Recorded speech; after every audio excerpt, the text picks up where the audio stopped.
Hello, everybody. Welcome to the pre-show. It's me and Cece tonight. Cece, you're muted. We're just waiting for our guest to connect. He's having a little bit of trouble authenticating on StreamYard, so I had to call him there, and hopefully he's able to figure it out. So I seem to walk him through. He just has to remember his password. So while we wait for him, this pre-show might be just a little bit longer, and but we'll go from there. Cece, how you doing? Doing pretty good. Pretty good over here. It's a cold day. Cold day. Yeah, I haven't shoveled anything yet. We're still snowed in. Oh. It was a very eventful day for me. I spent a lot of time on social media, more time than I normally do, but I had planned for it, and it was a good day of conversing with people. I recently have disturbed a bee's nest, and I'm just waiting for all the bees to go back to the nest and then go back to normal.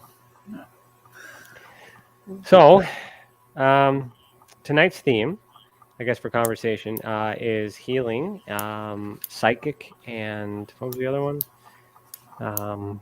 Counseling, right? Yeah, so any thoughts on that? I have a lot of thoughts. I hope I won't be doing too many super chats today. We'll see what kind of position our guest takes. But I always have an interest in anyone who says, they're channeling, any being. And I just like to learn more about how they perceive it and how their psychic senses work. I think that's always interesting for me anyways. They have a interesting novel out too. He does, yeah, a book, right? The Perfect Predator, I think I have here. Yeah, it seems like it's a fiction, kind of mystery thriller, which that sounds fun. I actually maybe I can pull it up. Let's talk about him until he gets here. He's still having trouble, so I don't know what's going on there, but so for those of you guys tuning in, we're just waiting for a guest to figure out his stuff here. But I guess we can talk about him. What do we see here?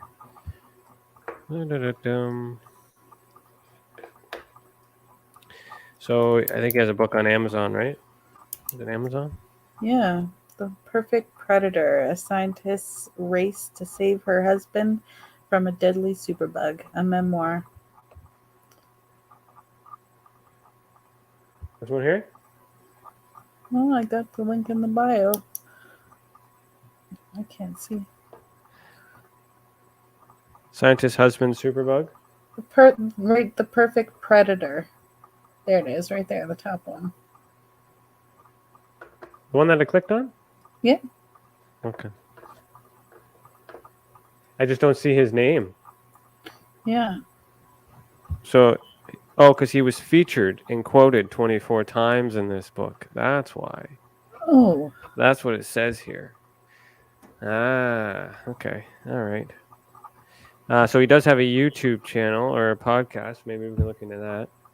Get everyone hyped. I don't see him messaging me. I might have to call him back. See what's going on here. Okay. What we got here? My side of the crystal. So, any members in here, anybody in the chat, if you guys have any questions, we can talk to you. It's gonna be a show for all you people. Show must go on. The show must go on. So yeah, this is here he is here. So a podcast by Robert Lindsy Milne. And hey Lisa, hey Wes, good to see you. Hey Dave, good to see you too. You guys got any questions in general? Just throw them in there. Let's have a conversation. We'll make use of the time until we can figure our guest out here. So here's his YouTube channel. Mm-hmm.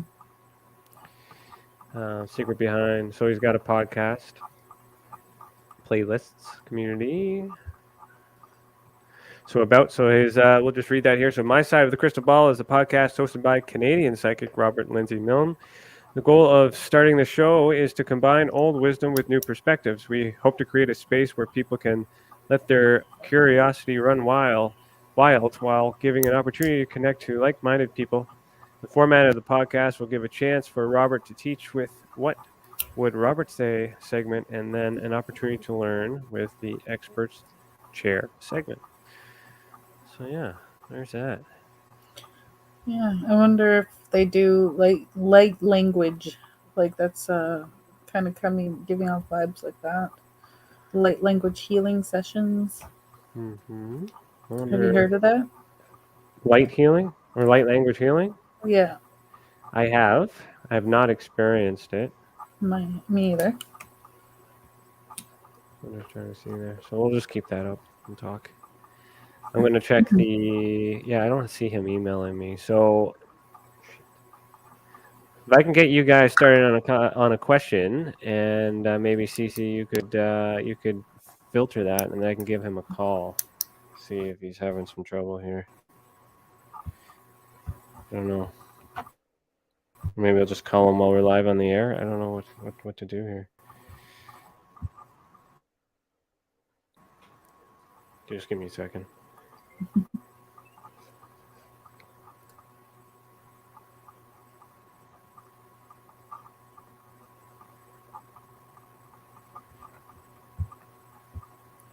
Hello, Lisa. Hello, Wes. Hello, Dave. Okay, so he's coming. He was just in a little bit of a panic mode because he's just trying to figure out why why everything was happening to him. So it's new because it's StreamYard. We give the instructions with StreamYard on the advice and stuff, and sometimes people don't have Chrome, and then they have to get Chrome and then update it, and then on all these other things. So that's what's going on right now. But he is coming. So okay, well, I don't know what else what to talk about. So let's talk about, I guess, crystal balls in general. What do you think about crystal balls? Yeah, it's a divination tool some people can use. Like I think you enter into a trance-like state in order to access any like it was or who has it now. But I've never used one or tried one myself. Priscilla has a crystal ball. She has a couple of them.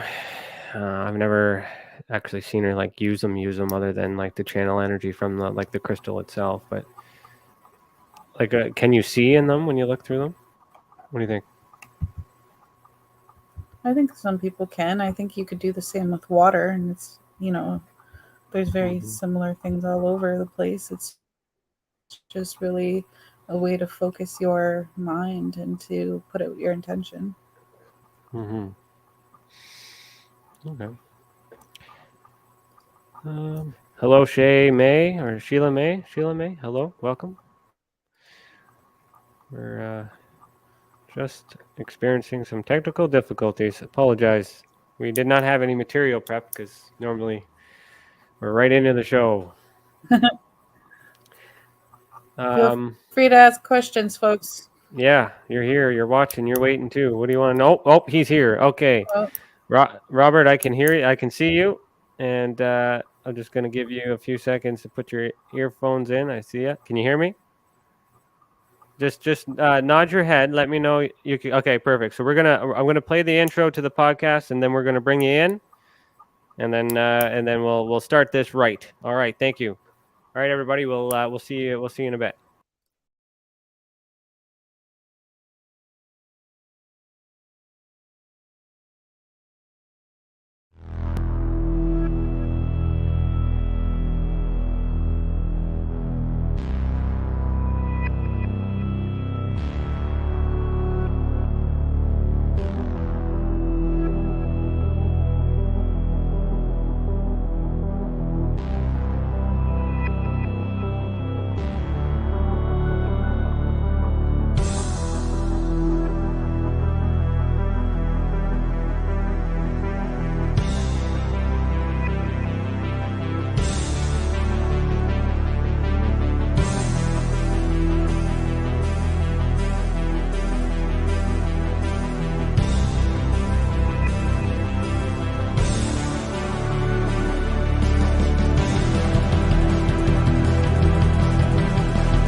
Tonight we will go deep into the realm of the unknown and question everything as we search for the truth. We will explore the possibility of countless phenomena within the ultra spectrum, and together we will learn that it is all connected. This podcast is brought to you by the Experiencer Support Association, and it is a live stream broadcast. If you have a question, send me a super chat or become a YouTube member.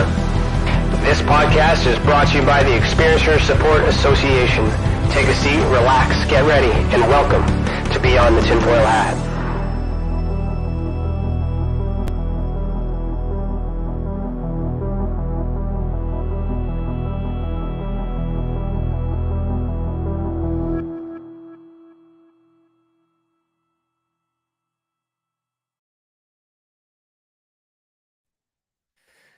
Hello, everybody. Welcome to Beyond the Tinfoil Hat. Today is Thursday, February 3rd, 2022, and I, Ryan Stacey, am your host this evening. I'm a licensed private investigator, a citizen journalist, and the director of investigations for the Experiencer Support Association. Welcome to the channel, and thank you for joining us this evening. Remember to super chat. Just click the $sign next to your name, and inside the next to your comment box. Into your name in the comment box, and if you're in the observation deck, which I'm looking at right now, we are inside the Experiencer Hall. So go and just put your comments in there and questions, and I'll look at those. So tonight's theme is psychic counseling and healing, and our guest for season 4, episode 5, is Robert Lindsey. Is it Milne? I hope it's Milne. Milne. Oh, I can't. I'll bring you in here. You can correct me in a minute. All right. Robert is recognized across the continent as one of the most insightful psychic intuitive counselors of his time. He has traveled the world, giving insight with his psychic intuitive sessions to tens of thousands of people. Robert was reading tea leaves before he could English. The Toronto native had humble beginnings as the 19-year-old hippie psychic working at a tea house. But he has since grown to be recognized across the continent as one of the most insightful psychic intuitive counselors of his time. He has been fascinated by, we will be fascinated by his work with a coma patient and how he was able to help cure a very rare disease as featured in the book The Perfect Predator.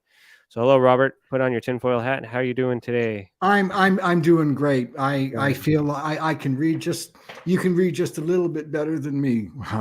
Sorry about that. So well, I had a panic attack. I just could not log on, but now we have. Thank you. That's okay. We're here now.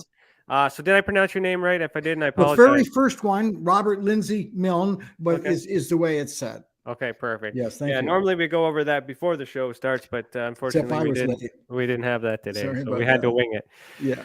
All right. So we usually kick the show off with an icebreaker from Tim the Demon Guy Morrison. Okay. And what he does is he kind of sets the tone. And what did he give me today? He sent it to me via email today. Where is it? There it is. So his question is, what would you rather? Would you rather know the date of your death or your cause of death?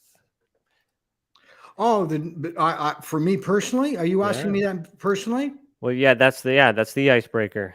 Oh, I'd rather know when rather than how. Mm-hmm. And if I knew when, I would pretty much be able to figure out how. So yeah, that's true. That's very when true. it's going to happen is for me. Yeah, I would agree with you. I say when for me as well, and then figure out how, and then figure out how to prevent that. I have an icebreaker for you. If Okay. you were given $10 million Okay. and you get to retire for the rest of your life, or you can take all the knowledge, all the information, all your awareness back and start off again at 10 years old, which one would you take? I would take it. I would start fresh at 10 years old. Yep, but you would have everything that you already know now. Oh, everything, like everything all I your already knowledge, know. everything. But Yeah. but you go back to age 10 and start your life there. That's a tough question. Oh, I'd go back. I'd go back. I and go give back it for again. sure. And then Yeah. and then destiny would take its place. Right. Because if I got the $10 million, I'd spend the rest of the time drunk and stoned or something. So I'd rather do it more, right? So that's what happened. Well, we're trying to raise money for a good cause, so the $10 million could help these experiencers. So it's kind of, it can be used either way. But if I went back, what do you think with the knowledge that you have now starting off? What do you think you could do? Wow. Yeah. But then again, you got to look into how. Well, I would have to imagine. Am I also going back in time to like when I was 10 in that time frame? Right now or I'm 10. I'm 10. I'm 10 today. 10 today. Yeah. That's so then I would then I have to imagine what the world's going to look like 25 years from now. Except that you've got all this knowledge that would prepare you. You would be exactly like you are now, only 10 years old, starting out, and you would be starting from there at 10. Yeah, and have the next, the next. But then I'd have parents that wouldn't allow me to do anything until I was 18. So I'd be caught on this knowledge for 8 years. Go for the 10 million then. I don't know. That's okay. All right. No, that's good. I've never been asked an icebreaker on my show, so I like that. I appreciate that. Thank you. I needed time to calm down. That's okay. I've been on shows before, Yeah. Okay. No, it's all good. It's all good. So this is about you. So let's talk about. So where do you want to start? You want to maybe walk me through your life about how you got here? Yes. Well, on January 17th, it just passed, I celebrated 57 years of being a professional psychic. And I began my career, I was 15 and a half years old. I was living on the streets in downtown Toronto, and I was surviving by my instincts and intuitions. And I knew I was psychic. I didn't have a name for it, but I knew, and I'd been doing these things for a long time. And I heard that if you worked at the Cozy Tea Room in Toronto, now we're talking about 1965, so that was a long time ago. If you worked at the Cozy Tea Room in Toronto doing tea leaf and card readings, which I could never do and have never done. If you did tea leaf and card readings, you worked in the afternoon, you'd get a sandwich, cup of tea, and cookies, and also you'd get paid. And if you worked in the evening, you got a hot dinner and cookies and tea, and you got paid. And on that day, in January, I applied, and the way I got the job was I did a psychic reading for the owner of the tea room. And she hired me that day, and I started working at the tea room, performing psychic readings, and that's how I started. And that day, I got paid at the end of the night, had a hot dinner, and that night I had a place to sleep, and the next day I had a job. And I worked at the Cozy Tea Room till I was about 21, 22 years old. And I worked 5, 6, sometimes 7 days a week. And some days I would see 40 people, some days I'd see 10, but it was that consistency over that time period that, besides learning my skills and developing my skills, surviving on the street, then gave me the opportunity to hone those skills and direct them and control them. And that's where it started. Okay. That's amazing. So, yeah. So how did you know that you were psychic? Like, so that's you kind of skipped the part. Oh yeah, how you knew how did that. I know that? Right. So you were able to get the job. Like, what's behind the scenes there? So from the time I was a child, like I suppose I was a child when I was on the street, but when from the time of like 5 years old, I was saying things that would get me into trouble, and I never understood. So one example that I talk about often is I had just come home from lunch from school, so I was in either grade 1 or kindergarten, one of the two, and I said to my mother, Grandma Harris died today. And Grandma Harris actually was my great grandmother, and Grandma Harris lived in England and I was living in Canada, and I'd only ever seen her once in my whole life. And then I come home from school and I say, Grandma Harris died today. I was like 5. So my mother got very angry with me for saying bad things. And she probably hit me for that too. If I remember correctly, she did. Now, in those days, time or news traveled slowly. In 1955, 1956, very few people made long distance telephone calls. So it took days or a day for news to travel. Next night at dinner, my sister, myself, my mother, my father were at dinner. My mother said to my dad, Grandma Harris died yesterday. And I thought my dad was going to get angry with my mother and maybe even hit her or something. And to my astonishment, they spoke about it.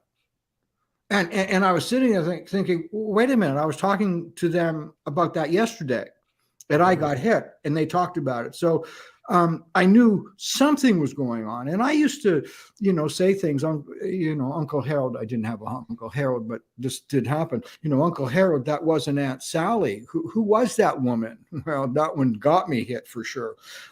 So I would say things to people and then I would get into trouble and I didn't understand. And then like a day or two later, what I had said was correct. But I was 9. So I'm a, Torontonian, born in Toronto. And except for when I was touring in my work, I've lived just mostly always here. And when I was 9, my father took me to an NHL Stanley Cup hockey game, and it was with Boston and Toronto, and semifinals. And the game went into overtime. The score was tied 1-1. The series was tied 1-1. And the game goes into overtime. And when the teams come on the ice for the first overtime period, I knew number 17 with Toronto Maple Leafs was going to score. The game hadn't even started. The players were just kind of stretching a little bit. And I knew he was going to score. Gary Eman. It was so strong. I don't like your cat. It was so strong that it seemed like it had already happened. And I was getting all excited, but the game hadn't started. Anyway, the referee blows the whistle, lights gets turned down. This is in Maple Leaf Gardens, and there's like 18,000 people waiting for the game to start. The whole building's quiet, the lights are down, and they're just about to drop the puck. And I couldn't hold my feelings in anymore. In this silent building, I jumped up and started screaming and cheering for Gary Eman because he scored the overtime goal. Except the game hadn't started and he wasn't even on the ice. And everybody in the building turned and looked at me and my father. And he just said, sit down. And I did. And the game started. And I was confused as to what had gone on. Anyway, a couple of minutes later, Eman jumps over the boards. I think a guy named Red Kelly did it, passed the puck to Eman. He tips it in the net, and the entire building went crazy. And I remember sitting down watching while everybody was going crazy. I was watching everybody going crazy, and I was thinking, people think differently than me. I see things differently. And that's when I knew why I'd been getting into all kinds of trouble. And that's when I knew what I was going to do in my life. I didn't know how to describe it or what to call it, but I knew that's what I would be doing. So And I have, yeah. So I was 9 when I did that happen. it's 9 when that happened. So you realized that you had some ability, some gift of some sort. Absolutely. And, Well, I just knew I was different, Mhm. and now remember, we're talking about a 9-year-old, and I'm remembering that story as a 9-year-old, and I'm 72 now. So it wasn't quite as sophisticated as I'm describing it to this evening. So how do you imagine it? Like, 'cause 5 years old is when you remember your earliest time. So do you think you Yeah. always had it at 5? Like, Oh, were you born absolutely. with it, Oh, or did absolutely. something happen? I'm not sure if anything happened other than I came from a very physically abusive and emotionally abusive background. And since I've been doing my podcast and interviewing other psychics, I've noticed that there's a trend with people that do this work often have really intense and traumatic backgrounds, and we've gone through a lot of stuff like that. I've noticed that. Okay. Can anyone be psychic? Absolutely. Okay. Well, all right. No, actually, not everybody. Almost everybody can be psychic. And if you think about almost everybody, so if you take a bell-shaped curve, and at one end of the spectrum, there is one person that is absolutely zero in awareness. And at the other end of the bell-shaped curve, there's another person that's absolutely 100% aware. And then the rest of us fit in between. And so almost everybody is psychic.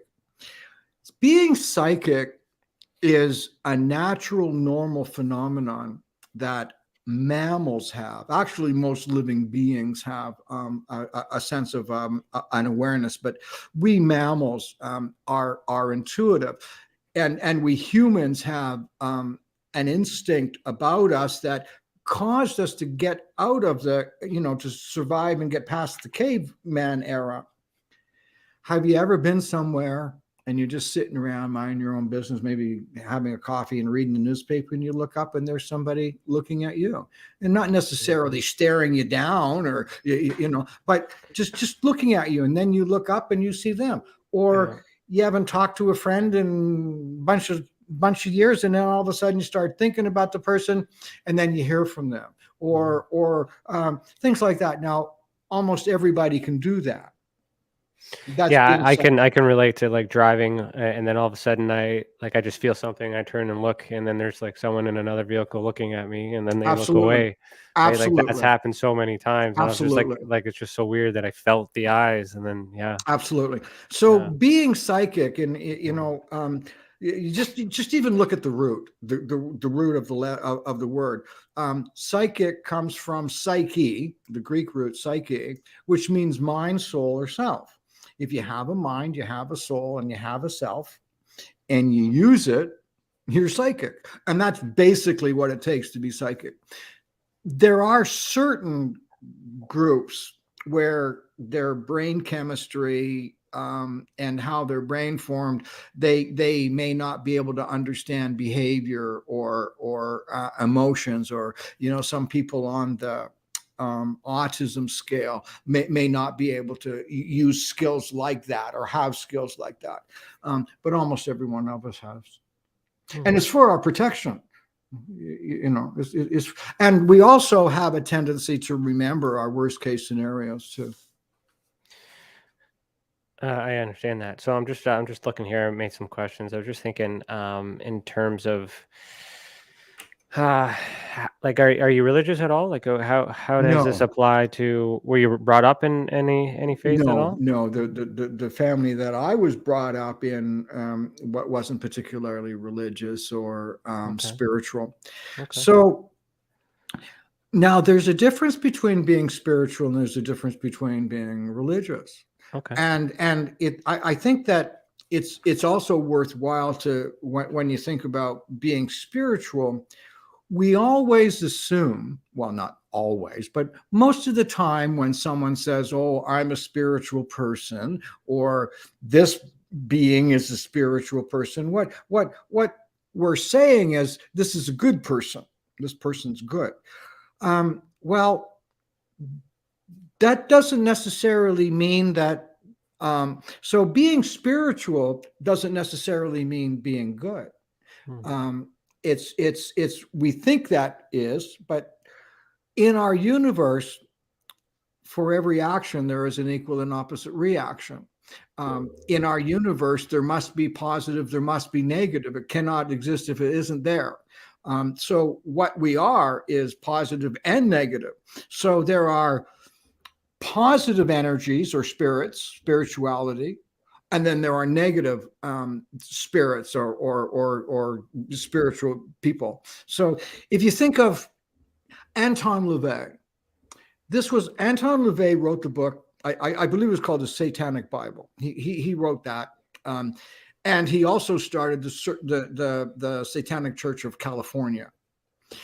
So he worshipped the devil, and in our way of thinking, he was spiritual, but he wasn't a good spiritual. He wasn't positive. So being spiritual doesn't necessarily mean being good or positive. It can be lots of things. So that's really important to look at or consider. In terms of religion, I didn't have much religion at home.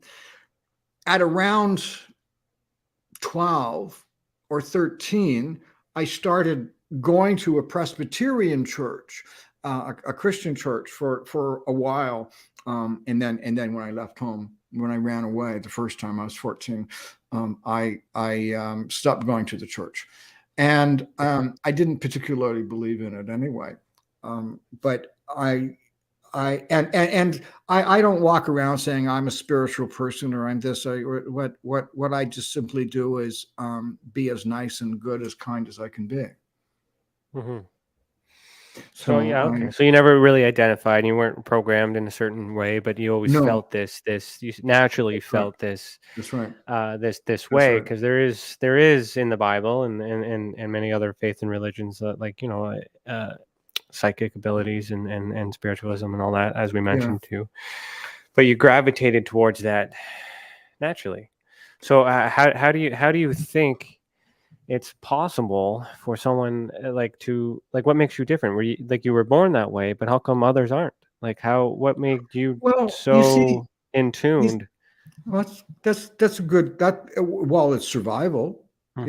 It was survival. Mm-hmm. So everyone has that awareness, and everyone can use it if they want to. It's not a spiritual gift.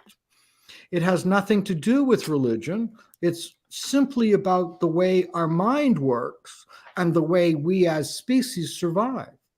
And so there's nothing religious or spiritual about it. It's a natural phenomenon that we all have.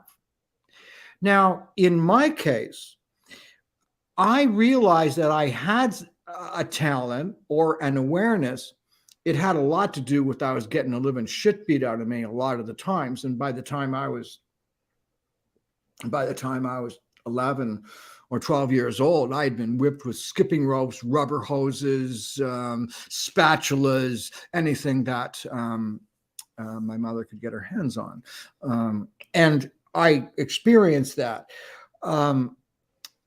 I learned to survive by my instincts. Mm-hmm. And then at around 14, the first time after a beating or whatever, I ran away. from home, and I spent from November of that year to April, and I the first time I lived in the streets, surviving that way, and then the police caught me and brought me home, and then.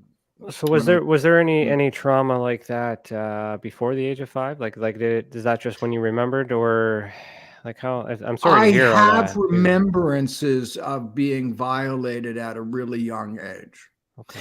And so I've spent my whole life doing therapy since I was about 16 or 17 up until now.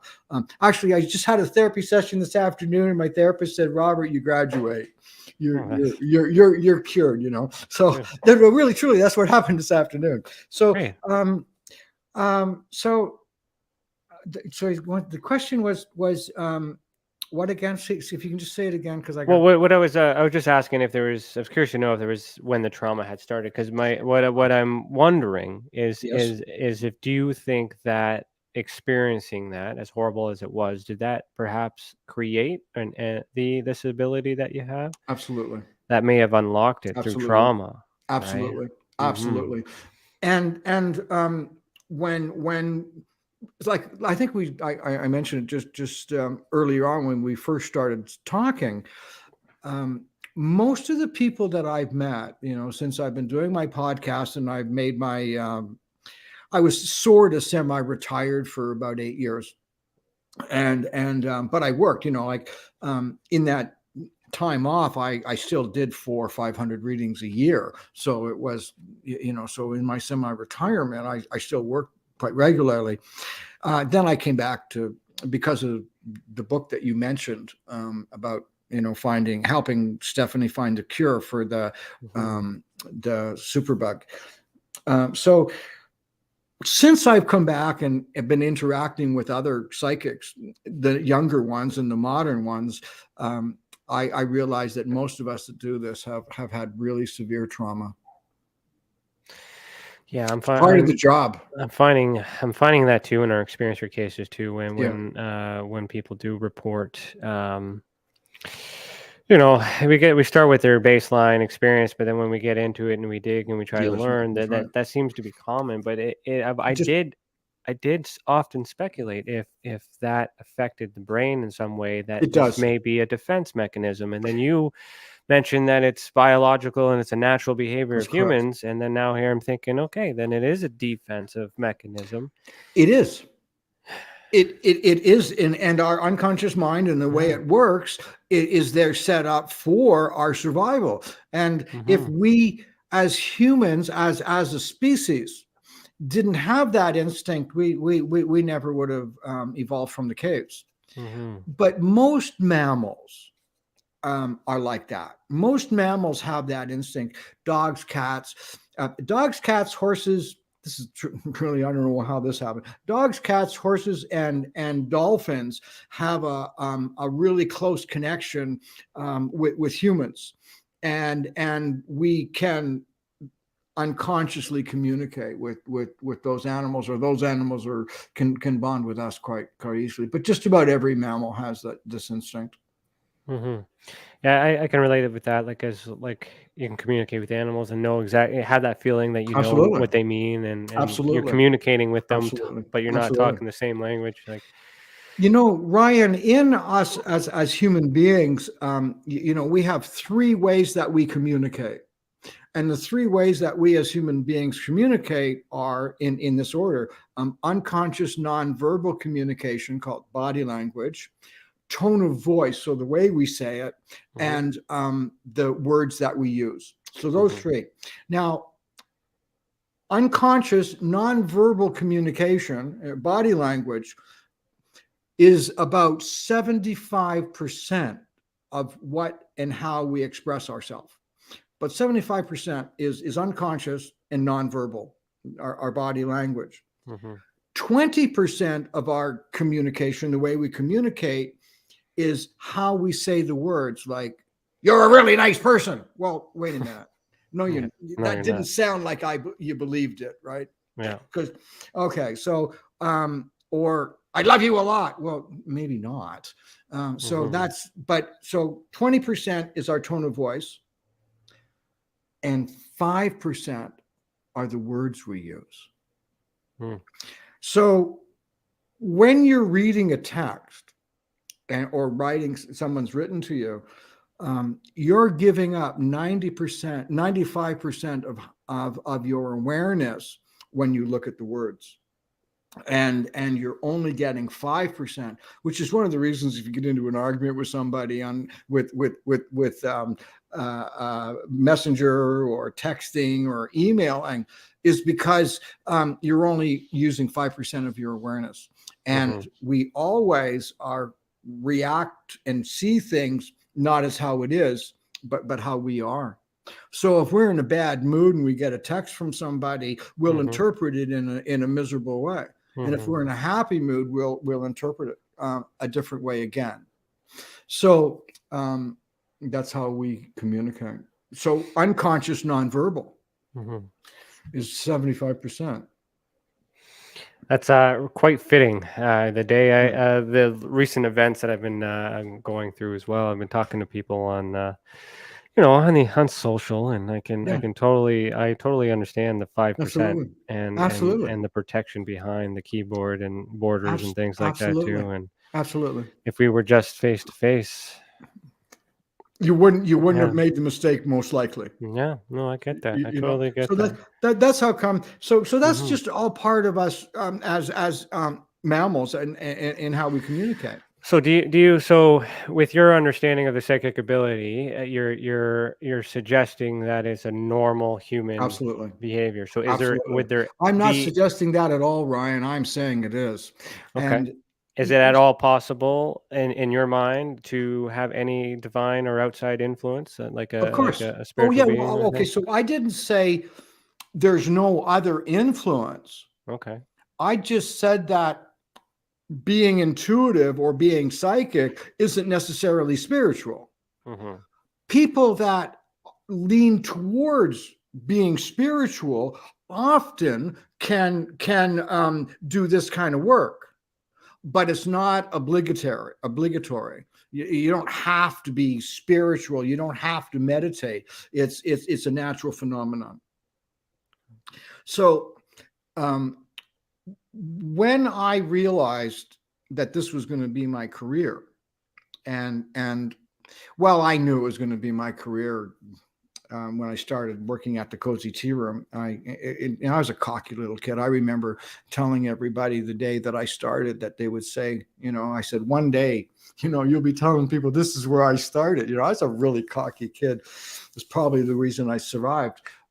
But after 4 years or 5 years of doing readings, and it was, and I was practicing as well. If I wasn't going to work doing readings, I was practicing doing readings. And around 21 or 22, when I left the tea room and didn't want to do that anymore, I'd been thinking about what kind of a commitment could I make. And I had heard that when a young man becomes a priest, he makes a vow to say a mass every day of his life. And I thought that if that's what I'm going to do, if I'm going to dedicate my life, my life to this work, then I'm going to make the same kind of vow. And I decided then that I would do at least one psychic reading or practice being psychic every day of my life. And I made it for more than 30 years before I missed a day of practice or a day of doing readings. It was more than 30 years. And the reason I took that one day off is because I wanted to know what it was like not to focus on being psychic. And what was that like? Empty. Yeah. There's been a few times in my life where not so much that I lost my psychic ability. It was I just wasn't using it or couldn't, or I got burned out, tired, drained, whatever. And I would walk around thinking, how do these people survive without that awareness? Like, how do they make it? That's been my, my sense when I haven't really been tuned in. So this has been not just making money to have a nice car. This has been what I do for my life purpose. And at 72, as I said, I'm still doing 400-500 readings a year, even when I was semi-retired. So how does a reading work? Well, for me, I can't speak for anyone else. I don't use a medium per se, like I don't use cards or palm or crystal ball. When somebody comes to me for a reading, you sit down in a pretty nice chair, or we do it on YouTube or on Zoom these days. But when we're open, like when we can visit people and stuff, from my office here, someone comes in. Readings are an hour long. I'm really generous with my time, especially because I'm getting older. And in my career, doing readings, appearing on radio and TV shows around the world, it's calculated that I've done, over my 57 years, I've done more than 100,000 psychic connections. Not our psychic readings, but giving guidance on the phone, on shows. Readings the way that I have all my life is more than 100,000 psychic connections. And so I'm trying to think of what I'm thinking, why I was saying that. So I decided this was a life commitment, and I've been dedicated, and I'll do this for the rest of my life until I die, or I lose my, I won't be able to speak, or I'll be sent out or something, and then I'll stop. But I'll do this forever. I have done it forever. Well, you've helped a lot of people understand, get clarity. What kind of reading? Oh, yeah. What is a reading? What are you reading? So, in a sense. Well, what happens then is my readings are a monologue rather than a dialogue. In fact, I ask people to please not interrupt me. And in my readings, they're around an hour long, and I have a I start. I start off, and I give the date, my client's name, and then I'll say psychic reading by Robert Lindsy Milne in Toronto, and then I just simply say, here we are today in February 2022. What I'm about to tell you is, and then I just do a monologue for at least an hour, and I talk to the person about their life, and things that I do these days in a reading. Often when I tune in, I see somebody's life from conception to the completion of their existence.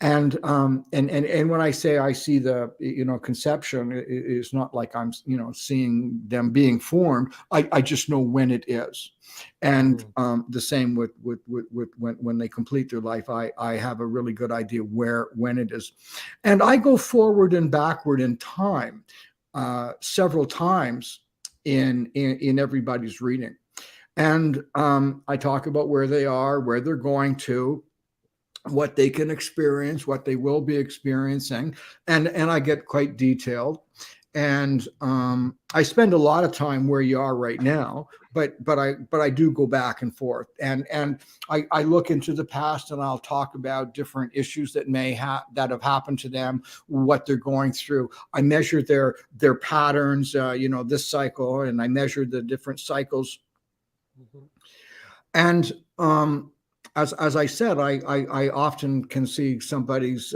completing their life. Other techniques that I've used, and once again, I'm having this really amazing experience because I'm just this kind of comeback just a couple of years ago, and I started appearing on podcasts and then my own show. I started realizing that what I do, very few other people do, and in fact, I haven't met anybody that does. So when I'm say, for instance, you came to me for a reading. Let's just say, because it almost always happens, people are going through some difficult time, or, usually, people don't go to a psychic that often because they're happy and they just want to, they come to us because often they're in trouble, or they need help, or they're confused. So when I'm dealing with somebody in the midst of a crisis, I only ask 2 questions at the beginning of the reading. How old are you? What month is your next birthday? And then the rest I talk.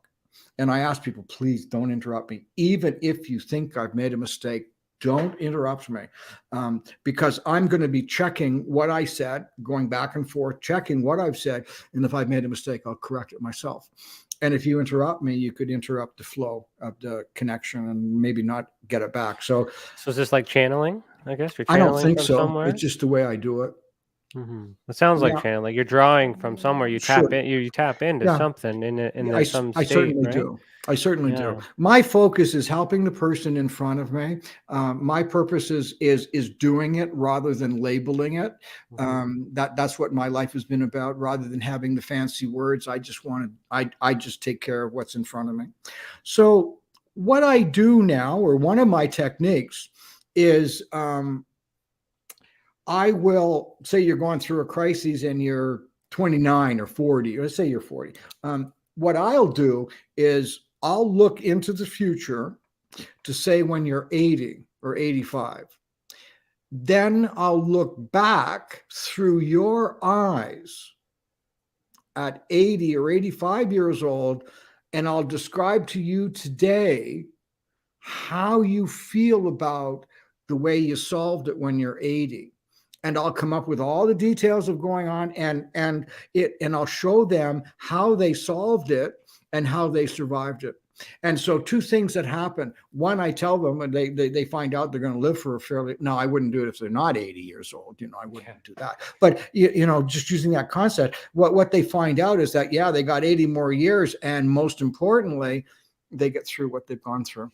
They're going through right now, and that's often the way I do it. And sometimes what I'll do is I'll look back in the past and I'll see something that had happened, and I will talk to them from how they feel it on the inside, and show them. Another technique I thought everybody did, when I have bad news to give, and you have there is bad news, and while I don't like to give bad news, I'd rather make everybody happy and have a beautiful life. And I don't want to give bad news. Sometimes you do have to. And in a lot of my spiritual or inner beliefs, I believe that almost everything, when you can see something, when you know something's going to happen, then you can change it. So if you know an event is going to occur, you can prepare for it. If you don't know, and you just tell somebody, you're going to be happy and blah, blah, blah, then you're doing them a disservice, because if you're not warning them or preparing them, then you're not doing your job right. So the way I do it is I talk about the extremely positive results of the shitty time they're going through right now. And I talk about the positive side, or I talk about the benefits of what's going to happen to them. And then I come back to the present and I just give them a little hint. And I change the subject and talk about other things. And then I come back and then give a bigger hint and a bigger hint. And then I refer to the really positive event that's going to be happening as a result of what we go through. And then finally, they slowly realize there's something going on. And then I identify it for them. And that way they don't panic. That way they'll see that it can be changed or be in control. Yeah, you're giving them, you're leading them to hope too. So Absolutely. you acknowledge, and that's nice. There's bedside manner there. So that's how I do it. Well, so it's a skill. I challenge anybody to do that. How do you identify? So you're pulling information. You don't know where it's coming from. Is there contact when you're working? I touch them or anything? No. Yeah, nothing. No. So how are you able? Well, I'm just saying, like if you but if you touch them, then you might be able to draw in specifically their life. So how do you? When you're, I would say channeling, because you're tapping in to some sort of source to get this information from. how are you able to discern or be absolutely certain that the information you're reading is the person in front of you? Because that's who I'm tuning into. Okay. But are there markers that you see and feel to give you a hint that you're reading the right person? If somebody says to me, "Oh, I saw you talking on a podcast last night. Who was it? Oh, that's Ryan Stacey." Well, how do you know? Well, because I could see him. That's why. That's how come I know you're Ryan. You know that you're Ryan Stacey. Well, where did I get that from? Where am I channeling it? Well, I just know. Because you were there. Yeah, because I'm there. That's right. So you go there. So you're going there. So you're mentally seeing it in real time. Wow. I don't see it. The thoughts, the feeling, the ideas come to me. Okay. And when I'm doing a reading, I ask people not to interrupt me, because a lot of times what I'm saying isn't what I'm thinking. What I'm saying has already been processed, and what I'm thinking about is what I'm going to be saying next. So and over the years, other things. Now at this point, when I'm doing a reading, I am thinking about what I've said, what I'm about to say, what I have said previously, and then sometimes at the same time I'll be thinking about what I'm going to do after the reading's over. And it's like having like 4 TV screens on the wall, and each one playing a different channel, and they're going on at the same time, and I'm looking back and forth. And then if something comes up that in this moment, then they have my right there. So I'm in a semi altered state, but I'm consciously aware of what's happening. Interesting.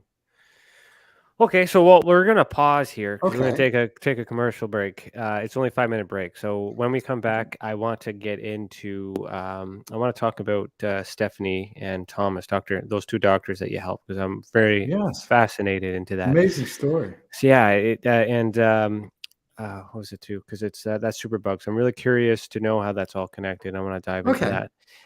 So thank you everyone for who is watching. Remember, you are listening to a podcast by the Experiencers Support Association, and we will be right back. It's your business.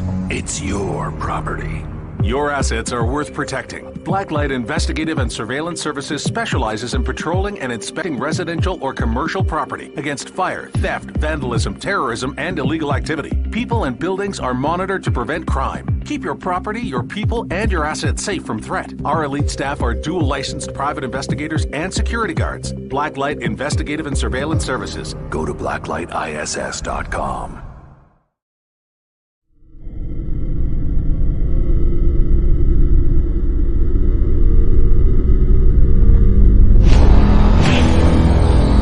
The same thing that draws aliens to our planet is the same thing that draws us to others. Exploration, curiosity, sustainability of life. That's why we go. It would make sense as to why they're visiting here. Travis! Quit playing around, man. Get back here. Travis! The last thing I remember was this numbing shock. Stunning sort of a feeling. Very powerful. Get away from me! I was just out of my mind with fear, just screaming the whole time. It's been theorized that aliens prefer remote areas because they don't want to attract attention. Whatever it is that they're doing, they would want to do that in a less populated area. There are multiple accounts of the same thing from people from all over the world. People that do not know each other, do not live in the same cultures, and they're all looking up, they're all seeing things in the sky. So it would be naive of us to think that we're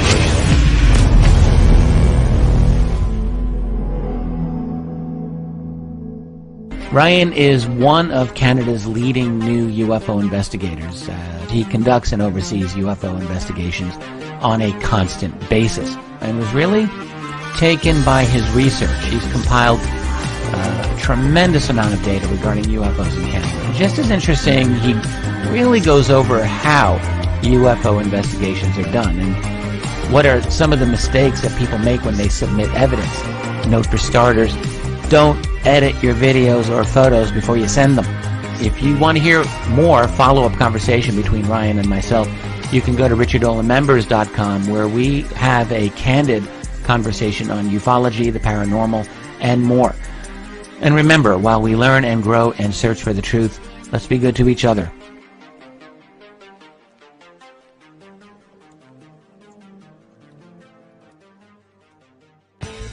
Welcome to the Observation Deck, a state-of-the-art, one-of-a-kind virtual platform that takes video conferencing to the next level by using avatars to navigate a campus, just like you would in real life.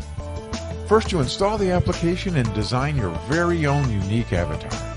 Then you're free to explore the various areas of the campus at any time from anywhere. There's so many areas and activities to choose from on the platform. There's a 1,000-seat auditorium, a large expo hall, a movie theater, a nightclub, an art gallery, and even a beach. Come attend a conference, or take a class, or hear a lecture. Meet new friends and interact directly with presenters. It's all right here on the incredible Observation Deck campus. Where in the world will you go?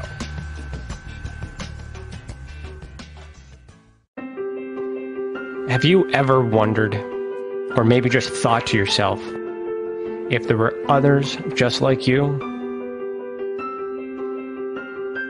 You know, people with extraordinary abilities, psychogenic advancement, and perhaps unique intuitions. Maybe you just wondered if there were other people who experienced unimaginable, unexplained, or even unusual and paranormal events. Are there people who have more questions, more fears than answers? Well, you're not alone. You've never been alone. We believe you.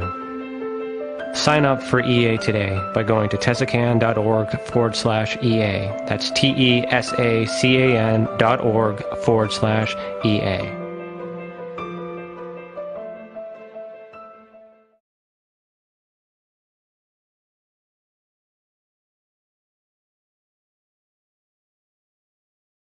Welcome back. You are still listening to Beyond the Tinfoil Hat. Did you know that we have a private community chat for members on our YouTube channel? If you become a member, you will get bonus content like exclusive videos, including bloopers, behind the scenes, and members for only Q&A. We also do members meetings as well. If you've ever experienced an unexplained event involving paranormal, UFO, extraterrestrials, dogman, or any other paracryptid, you can head over to tesacan.org/reporting system. Let others who have already reported be that example that proves we are making a difference. And if it wasn't for you, we would not be able to do what we do. And for that, we thank you. And I'm still here with Robert. And how are you doing? Nope, you're not coming in there. Are you muted? Okay, so did I hear that you're Canadian? That's correct. Whereabouts are I'm from Toronto. I live in Toronto. I've been wearing this Canadian hat this entire time. You did not see that? I don't have my glasses on. Now I see it. Okay, I didn't have my glasses on. Yeah, I'm in Ontario. Oh, okay. Yeah, I'm in Ontario. Northern Ontario. Wow. Yeah, north of Barrie. Barrie, in all my years of touring, appearing on radio shows and TV shows, the most successful, when I say dollar for dollar, like the most successful place to go to was Barrie, Ontario, because when I was younger, I'd have this whole tour booked, but I wouldn't have the money to get to the first city. So I'd drive up to Barrie and I'd be on CKBB and I would do a 1 hour show there, but I'd just drive up in the morning and I would check into the Bayshore Motel just right on Lake Simcoe and go to the station, do the show, go like crazy back to the radio station or the motel, answer the phone, book about 10, 12 readings and do them that evening, the next day, next morning, and then drive back home and I have my front money for the next city. And that's how I used to start in those days to get around. That's good though. You grinded. You did what you Yeah, had to I do, did. helping people along the Right. way. And I That's right. mean, like That's right. that's good. That's I good. appeared on 103 radio stations from coast to coast, east to west, and north to south, as far Wow. north as Yellowknife and Whitehorse, Mhm. and as far east as St. John's, Newfoundland, and so I've been in all the provinces and territories and Wow. met all the Canadians. Didn't meet me. Didn't meet I me. haven't, but you Not weren't. yet. You might not have been born when I was doing that. Maybe that's possible. So there's a good chance That's of that. possible. Yeah. That is. I'll take that. That's valid. By the way, I was the very first performing psychic in Canada. I was the Really? one. I was the first one.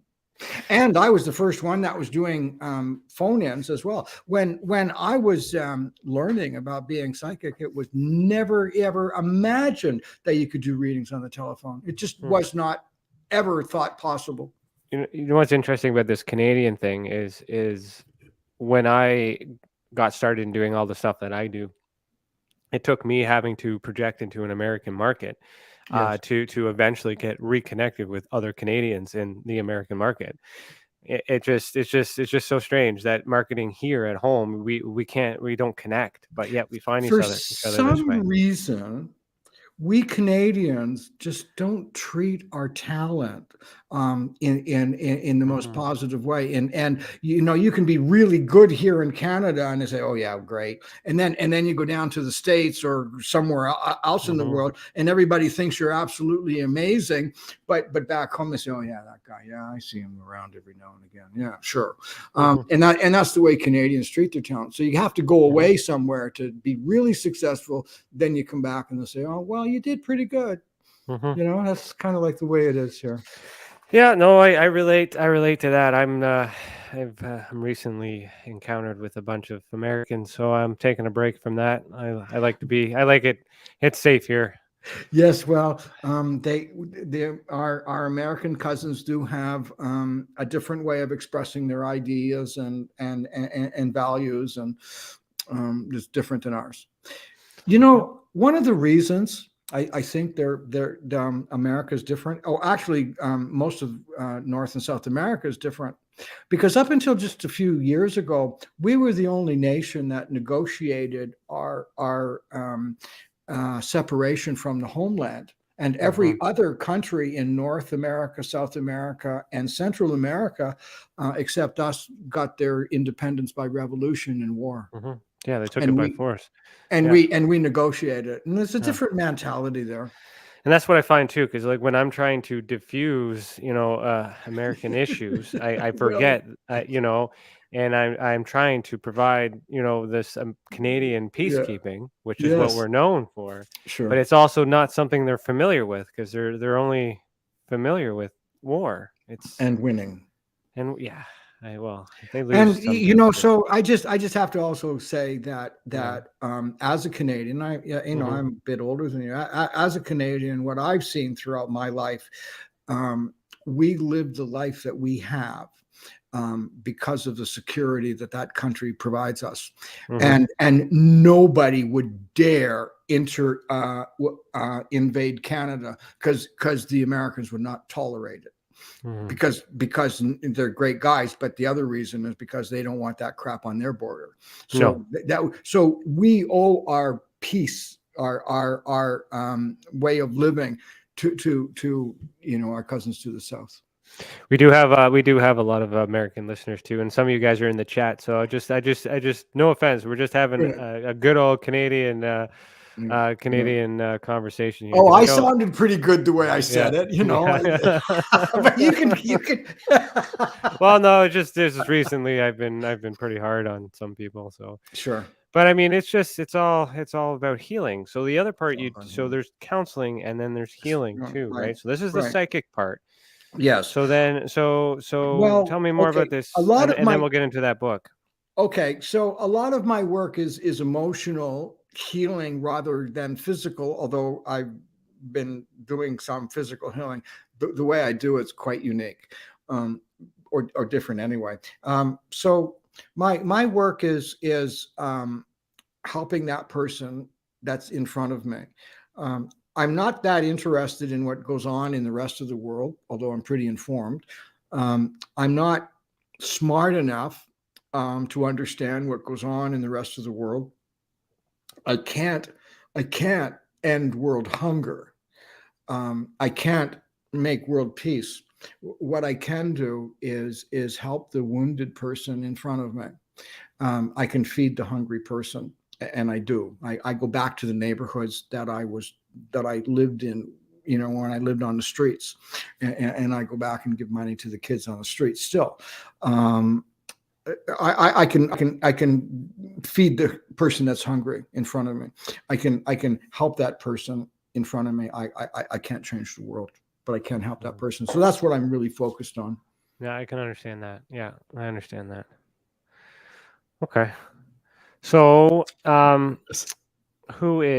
so you mentioned that book. So Dr. Stephen Strathty and Dr. Stephanie Strathty. Pardon me, Stephanie. And by the way, she's one of ours. And Dr. Thomas Patrick. She's Canadian? Oh, yeah, Toronto. Yeah. And I first met Stephanie.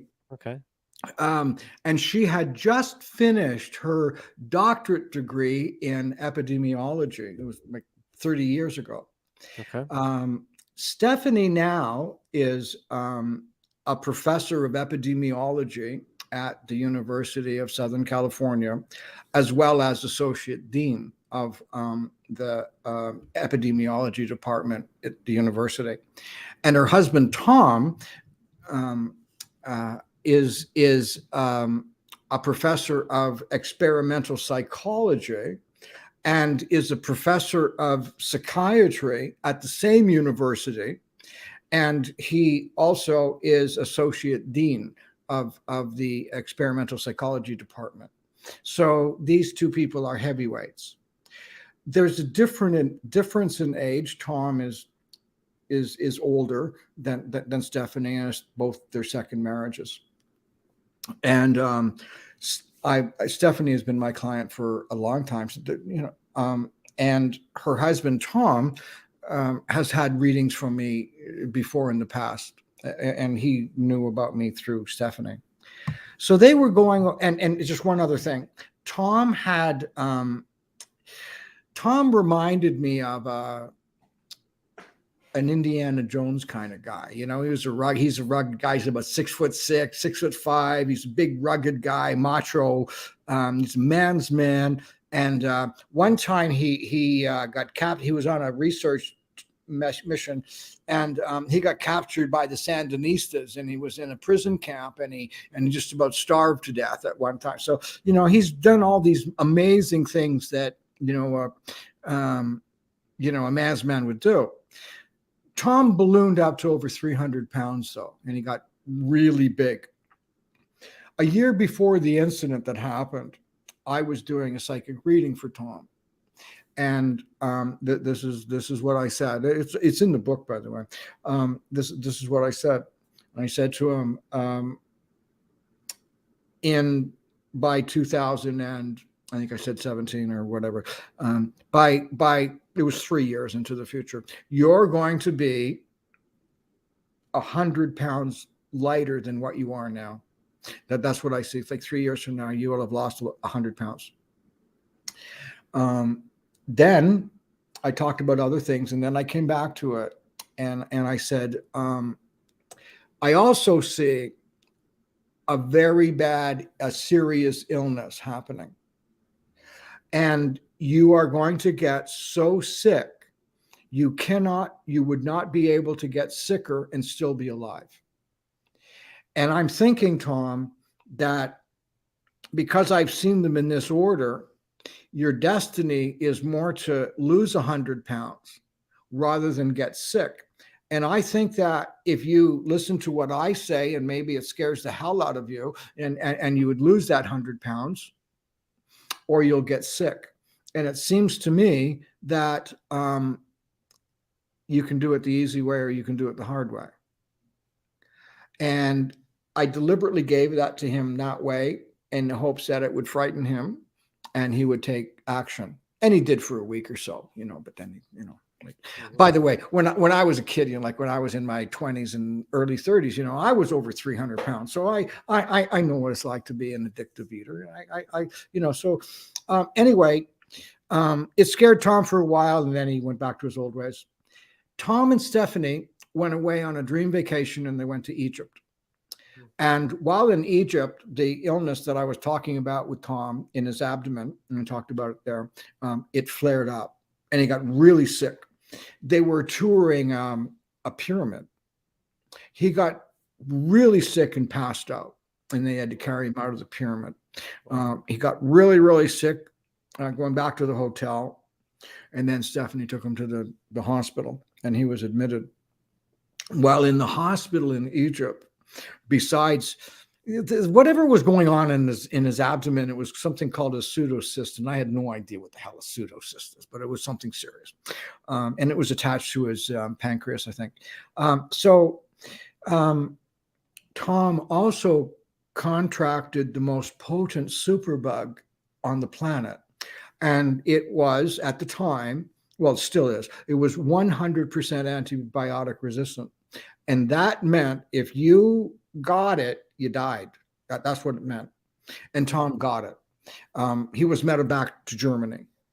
So this would be the superbug then? This is the superbug that he caught. That's right. And he was medevac to Germany. He was in total isolation, and his doctors and everybody was, seeing him in hazmat suits and things like that. It was like a really serious deal. There's Stephanie in Germany, and her man is dying.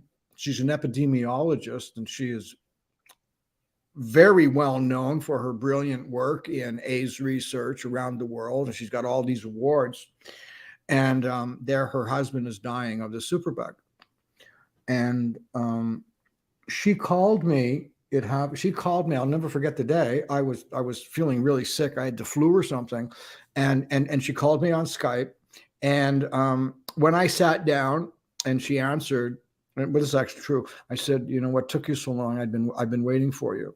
And that's also in the book too. And she started to tell me about Tom. And at that moment, what I did is I created a psychic link with Tom. And I knew, and he's still in Germany, I knew what he was going through. When he was unconscious, I knew what his state of mind was. I knew how he was emotionally. I knew when he was strong. I knew when he was giving up. I knew when he was dying, and I knew when he was coming back. And every day I'd have a meeting with Stephanie, and we would talk about what was going on with Tom. And I was describing psychically what I was perceiving in Tom. Stephanie, and during that time, I told Stephanie that she could find the cure, and that I told her that she had experienced everything that she needed to do or to experience to be able to find the cure, and she could do it. And she decided to go on the quest while her husband was dying of this superbug, that to find a cure. And she set out to find this cure. And I was in contact with her and had a meeting with her every day. And during that year, when Tom was sick, as well as with Stephanie, I took care of both of them, making sure that both Tom's needs were getting taken care of and making sure that Stephanie's needs, she was taken care of. But it wasn't just between me and Stephanie. And while there were 3 different incidences that if a psychic hadn't have been on the job, Tom would have died, because the doctors would have had no way to know that he was in the crisis. 3 different times. Over the time with Stephanie, I was helping her survive. I was helping her connect with people. And she set up a group of scientists around the world that collaborated in this event, finding a cure for Tom. And Stephanie actually came up with a cure, and she would run everything by me. But remember, I'm not the star of the show. I was a character actor in the movie, as it were. There were other stars that were far greater. The doctors that looked after Tom, Stephanie's work. There were a lot of people that did more. So I understood what Tom was experiencing while in the coma. And there was this one point, again, it's in the book, there was this one point where Tom didn't understand where he was in this coma. He was sick. He could hear people speaking and he could understand some of the words, but he was unconscious. The way I imagined what Tom's life force was like is I visualized a candle and a lit candle. And when the candle light was strong, I knew that Tom wasn't going to die today. I knew that. When the candle was flickering, I knew he was in trouble. And there was one time where I woke up in the morning and I saw that when I tuned in, I saw the candle and it was flickering. It was going to go out. And I spoke to Stephanie right away and I said, Tom is really going through something really intense right now, and his vital signs are all crazy, and he's letting go, and Tom needs to see his daughters. Yesterday would have been a good day. Today is a good day. Tomorrow's not very good, and if you wait longer, don't bother. And that night, his two daughters flew from California, and they arrived in Germany. And I knew they arrived. I knew something had happened because the candle got strong, the flame. And as it turned out, what happened is his two daughters showed up and they put on their hazmat suits and they went to their dad and they held his hand and they did all that. And Tom came back. And he writes about that differently in the book, but he writes about that. So I know that if a psychic, and I'm saying a psychic, not just me, a psychic, if a psychic wasn't involved, we wouldn't be talking tonight. We wouldn't be having this conversation because anyway, he got strong, and over time, then he got medevac to California. And then over that time period, Stephanie came up with 3. The other thing about this is that Stephanie has a memory like Sheldon Cooper. Okay. The guy on Big Bang Theory, and now she's not quite as geeky as Sheldon. She's quite sophisticated socially, but she is a bit of a geek. When you're that smart, you're a geek, when you have that kind of brain. But she has a photogenic memory. And every day when I'd meet with her, she would give me feedback from what I had done the day before and the day before and the day before. And she was constantly giving me the feedback on what I'd been doing, what I'd been saying. Because during that time, I was identifying things more than I'd ever before. But then I started to be a little bit ahead of the doctors. So I would sense a problem in Tom, and then 2 days later or 3 days later, the doctors would pick it up. Or I would know when his vital signs had changed before the doctors knew. And because I'm not particularly literate, I still have trouble reading words today and writing. So I wasn't able to. What I was able to do is to describe to Stephanie what Tom was feeling, and describe the way his organs were looking. I visualized it, and I started, and when I'm relaxed and stuff, I use a lot of colloquialisms, and I use kind of cool ways or unique ways of saying things. And the doctors actually started, like I would be a couple of days ahead of seeing stuff, and the doctors, when they were explaining what was going on to Stephanie, often the doctors would use a similar colloquialism that I had used, mm-hmm. and that's also in the book.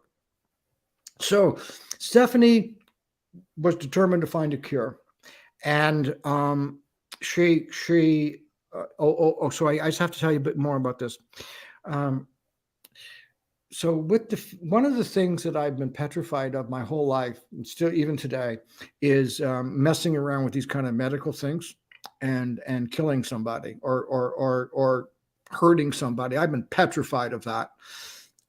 I've walked the floor at nights, and not just health things. I've walked the floor at nights worrying about, some guidance that I've given somebody that it could be wrong, or, fortunately most times is not. Every day, Stephanie gave me a recap of what I had done previously the day before. And I was astonished at what I was seeing, the feedback she was giving me. I'd never been tested like that. And I never realized that I'd gotten to the state that I'd got, that I was able to do these things. It was just eye-opening. It was glorious, actually, for me. So Stephanie presented to me, she had narrowed these 3 things down. Oh, and Tom was in a coma, and he was in the whole time, the 8 months, he went into septic shock 7 times, which is just unbelievable. Stephanie brought to me, and she said, I've got 3 ways we could go. And she said, I'll tell you them. And she told me the first one, and she said, the first one is phages. And as soon as she said phages, I said, that's the one, that's the right one. And she said, well, let me tell you about the other 2. And I said, but this is the one. And, she said, let me tell you about the other 2. And I said, okay. And she told me about the other 2. And I said, the first one you mentioned is the one. And she said, why? Why did you see that one? And I said, because the phages attack the superbug like a Pac-Man, and it eats it and kills it. And she said, that's what it does.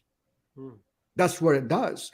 And I said, yeah, okay. That, and I didn't know that before, but that was the reason I chose that one. And on that, what I said, and 25 other scientists on what I just said, she made her decision to go for phages for the treatment.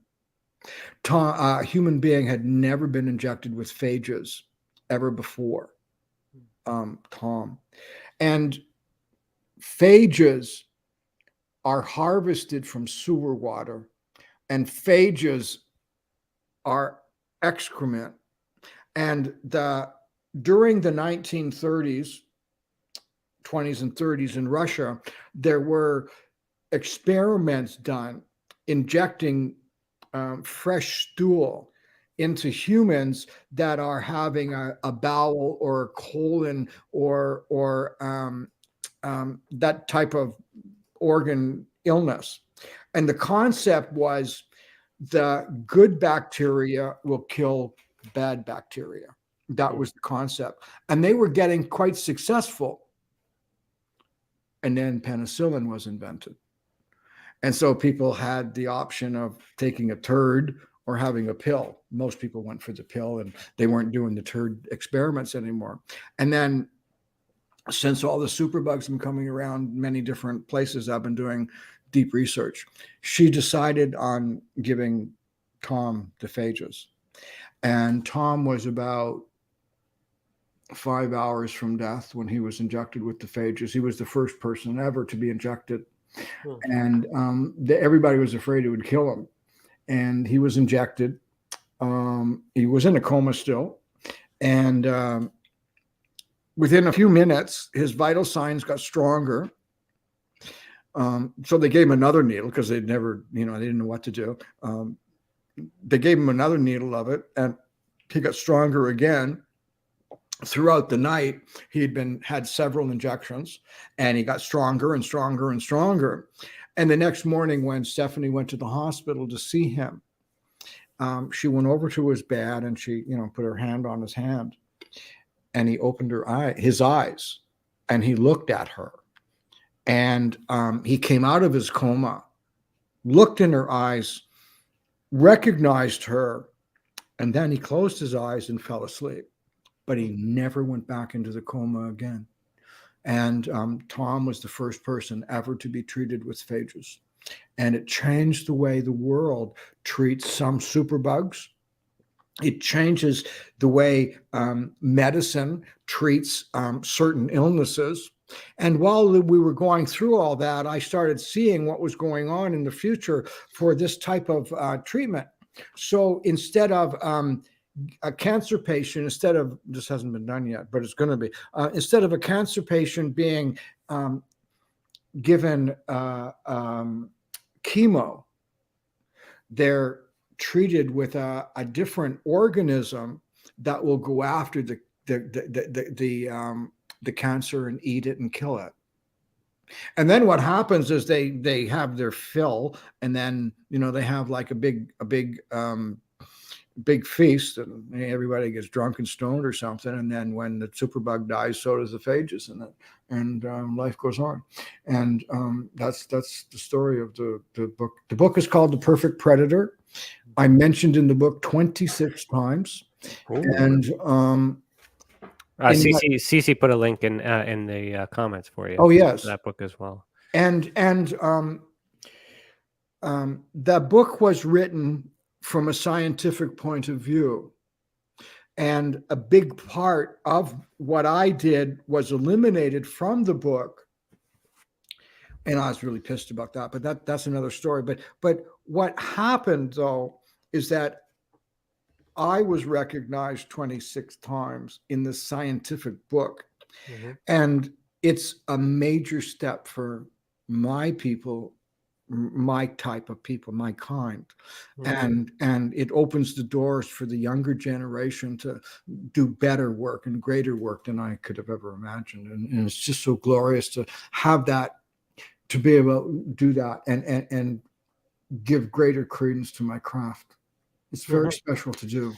No, and thank you for that. That's like, and I lived that for almost a year, feeling his energy, and he survived on my energy for almost a year. And it took me, it had a huge wear and tear on my body. Mm-hmm. And over a year, I went through really terrible times of PTSD episodes. My balance was thrown off. I had 3 major falls. I fell down the stairs carrying one of my a little dog, and I broke 4 ribs. And then, like a month later, I was chasing a dog, or maybe 2 months later, I was chasing a dog and tripped and fell and broke my shoulder. And all these kinds of things were happening to me, and I never realized why that could happen. But it was a direct result of my contact and tuning in with Tom. Wow. So strange. Have you had a paranormal or UFO experience? Because we spent a lot of time in that spectrum. What about these? Yeah, I haven't consciously, to my awareness, encountered any UFOs or UFOs experiences. I believe that there are UFOs. It hasn't been anything that I've really been interested in. My commitment is in this field, giving service. So I'm good at doing this, mm-hmm. and that's how pretty much I focus on. But I do know that there are UFOs, and I do know that they've been here, and I believe that. In terms of paranormal, when I think of hauntings and things like that, again, I believe in them. Again, I know that they're there. My purpose is to give service to living beings, ones that are on the planet right now, ones, mm-hmm. and that'll be animals too, besides just humans, but looking after animals, and that's where I shine, and it's that part of the phenomenon, as it were, that I've become an expert in, is tuning into people. and I've never really had time to do anything else. Although I believe in it, I just No, I understand. It's just that we we cover all yeah, spectrums too. So sure, normally of we course, go all through the spectrums, but we spent a really good solid time on just the the one, psychic and part. which is good, which we don't often do. No, eh? Um, the definition of paranormal is Okay, simply not something that is not normal. right. So, would you accept or not accept the possibility that the psychic phenomenon is paranormal by definition? Oh, sure, it could be. Of Hmm. course, well, it's not Are there any unusual. negative effects to being psychic? Um, there could be behavioral effects. Um, when as you noticed throughout your time with your podcast, that people that do this work often have really traumatic backgrounds. Hmm. We often have been abused. Um, what now? Most people that do this work, not 100%, but almost all, are empaths. We're empathic. We sense, we feel, and we give. And people that do this work often give more than what we get back. It's just what we do. So when we become traumatized at a young age, on a spiritual level, on an unconscious level, the child that gets abused, was born into that family, makes a choice, and they go in the direction of become a narcissist, or they go in the direction of become an empath.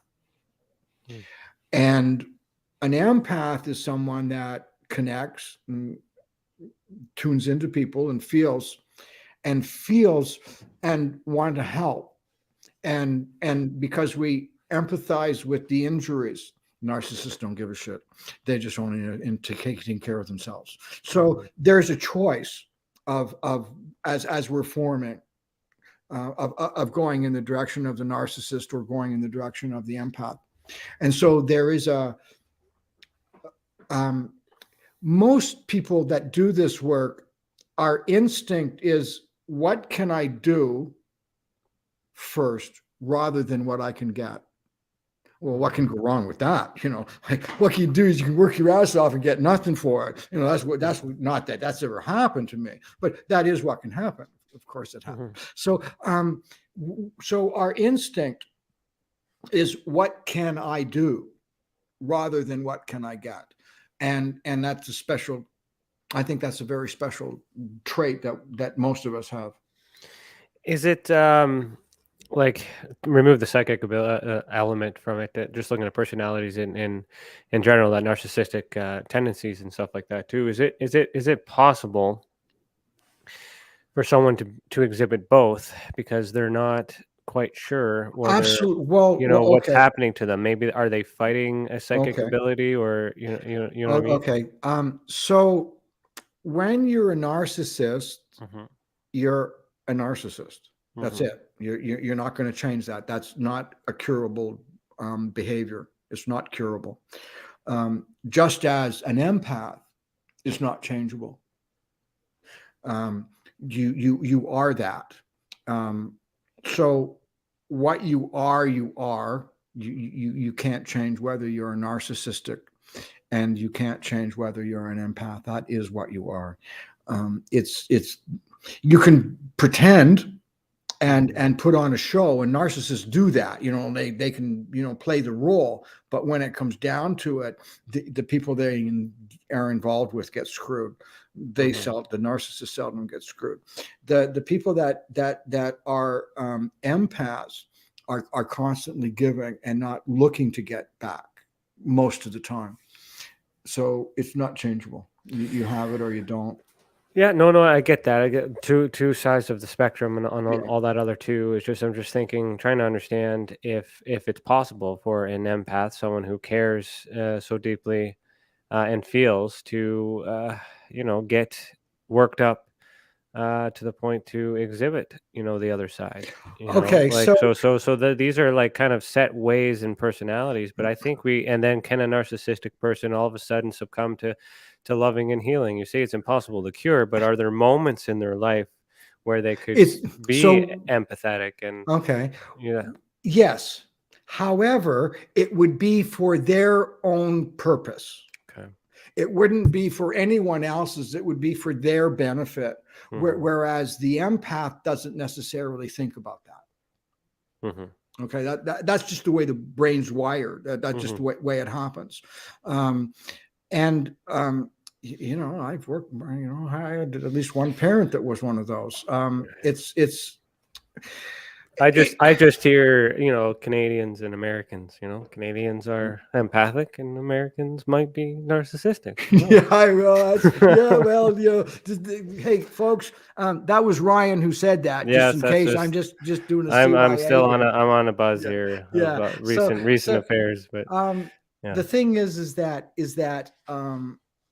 it's what we're formed to be.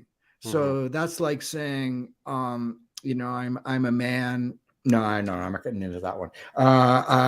I've got dark hair, therefore, and it's not going to change other than get gray. I'm not going to grow red hair when I have dark hair like this. It's just not going to happen. I'll get gray hair, but okay. So it's narcissists becoming empathic. They would understand the concept logically. They wouldn't understand it emotionally. Whereas empaths on other ways, and one, and in the overall scheme of things, and I believe that what we are one way, we're equally the opposite. So, and your thinking is maybe there are somewhere in between. Yeah, maybe. But just looking for hope. I've experienced a lot of aggressive behavior recently, and I'm just wondering. I'm sorry to hear that. If it's possible or emotionally. Oh no, it's just a gong show, but I'm just looking for hope for these people, So the best thing you can do is live your life, be the best person you can be, and do the right thing to what you believe is, and let the rest of the people sort themselves out. Dave Petrella popped in and says he doesn't agree with that. He says we can always change. I think that was referring to the previous thing we were mentioning. Yeah. Well, what's the guy's name? Dave Petrella. Yeah. Well, you can change too and stop breathing. You can change, but if you don't breathe, you're dead. But you can still do it. Argue with a psychiatrist or a scientist about it. Don't argue with me about it. Okay, so we're gonna do our final segment here. It's called I think you'll appreciate this. It's called Sorry Not Sorry, which is my Canadian kind of way of reminding people. And I'll explain it when we get back here.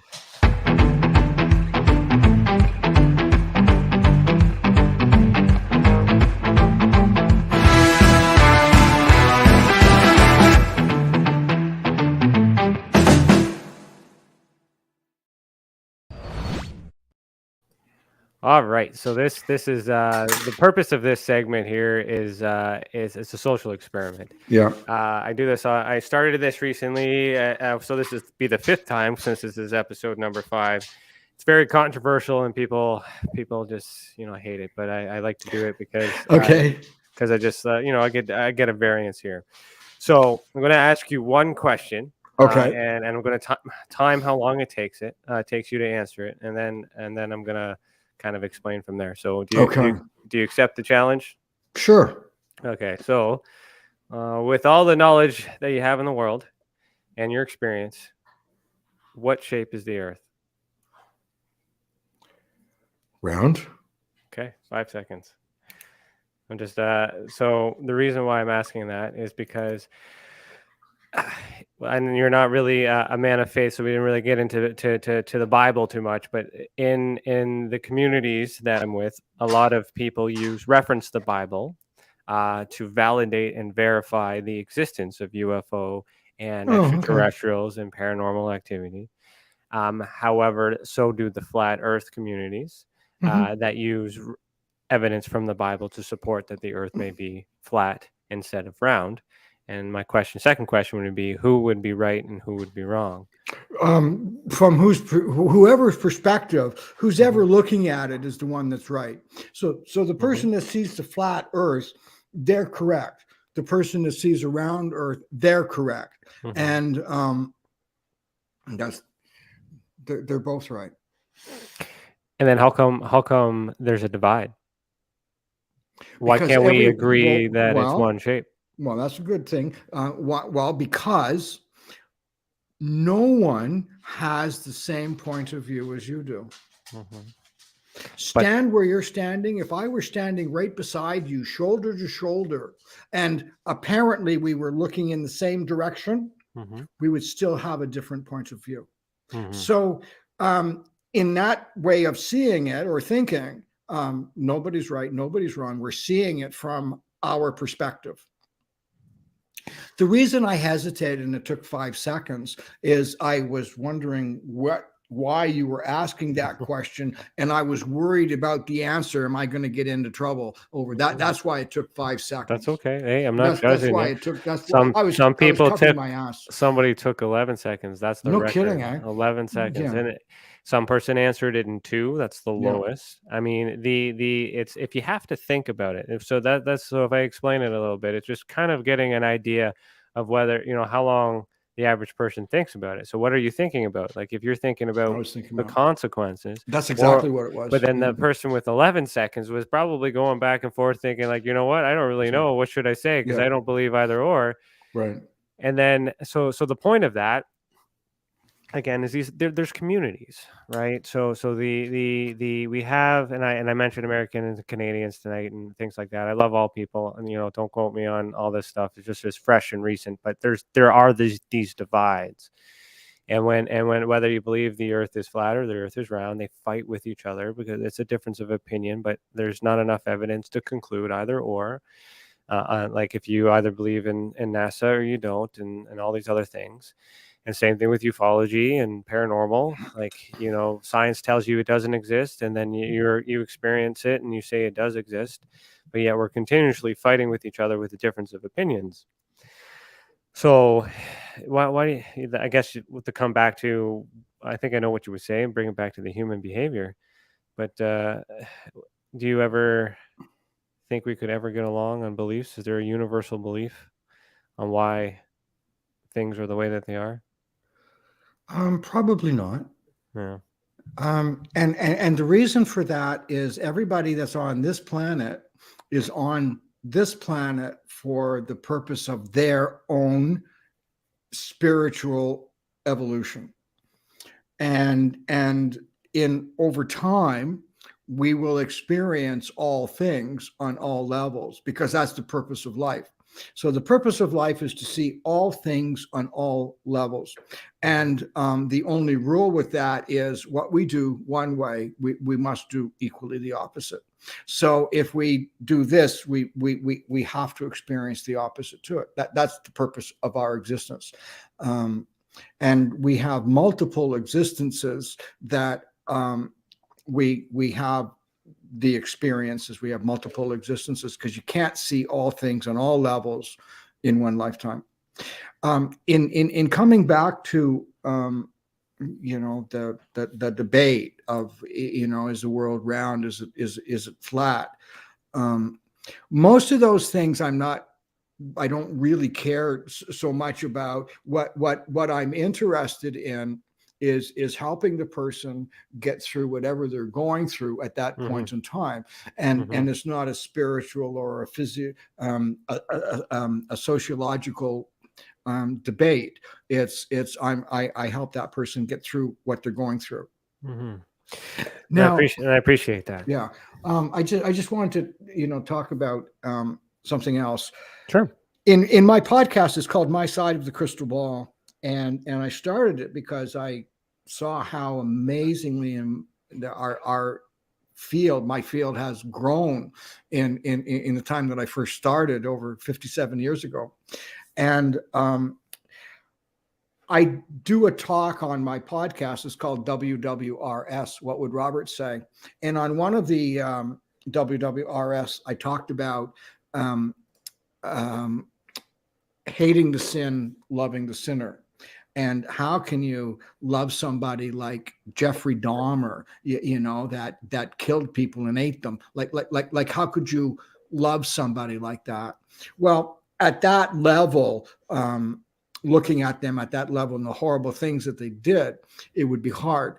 But we all come from God, from the Creator, and we all joined like that. And we all have a mission to experience in life. If you think of like a traveling actors ensemble where they go from town to town and playing a different play in each town. Well, the actors that are on stage when they have their grease paint on and their costumes and things like that, they take on a whole different persona, and they live that role.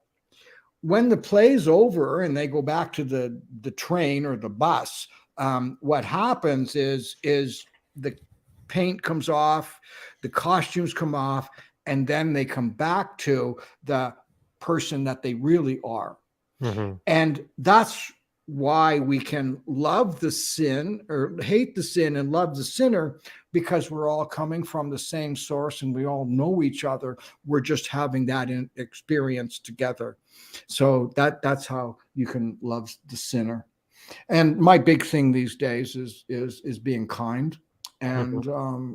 and being kind to people you don't like. So yeah, and that's tough. That's the Canadian way, though. Is that what it is? I think so. Yeah. I was on this podcast. I used an F-bomb. I also said my dog barfed on the floor, and but they said typical Canadian. Everybody laughed. So I don't know what our reputation is, but. So is your podcast pre-recorded or live? Like how it's pre-recorded. Okay, so how often? When it's a 2-week episodes? And I've got an episode coming up on this coming Wednesday, and it's the 13th. It's the 13th episode, and I never imagined ever in a million years that I'd be doing my own podcast, or at this time in my 70s, coming into a peak that I'm in. It's just glorious to do this at this time. That's good. That's great. It's fabulous, actually. Yeah. So you also have a website. It is there. It is right there. Your website here. You want to show anything here to let? It's Robert Lindsay. There's Robert Lindsy Milne, and you can contact me. I'll just say something about the testimonials. When I'm asked for the testimonials from people, I just asked everybody I knew, and when people sent their testimonials in, I didn't look at them. I didn't read them. And when I sent them all to the web designer, I said, don't change a word, don't change a letter. Even if there are spelling mistakes, don't change them. The only thing you're allowed to change are the fonts. Other than that, put everything in, put everything in the podcast, good, bad, or indifferent, put everything in and don't change it. And nothing has been changed on my podcast. And I cried when I read them. Perfect. For some reason, there's a color issue with my second screen here. Can you? I see it very clearly. It looks good to me. Oh, it looks fine to you? Oh, it's yeah. It's the right colors? Yeah. Okay, so when I'm looking at the screen right now, it's showing me it's a different color. Okay. I was just worried about that. Services, testimonial, there's booking an appointment, news, services. So you can find the podcast right if you there. go to the website, right? Yeah, that'll be there. And there is some there. That's there. That's on there. And then under media, there are some shows under the media version on my podcast or on my website. I mean, here we go. And if you go all the way down to the bottom, and you'll see there, that one, a scientist and a psychic help to save a man's life.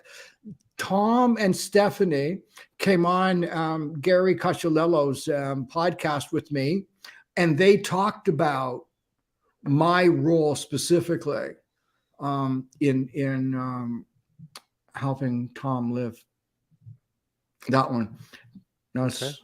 Yeah, that podcast. That's an interesting one. And Gary, he introduced, Tom and Stephanie and I introduced us, and then he just shut up, and the three of us talked through the whole show, talking about what happened with Tom and what he experienced. And that's the book there. Oh, okay. Yeah, that's the episode. And there should be a picture of a book. There it is. I know. There you go. Yeah. Cool.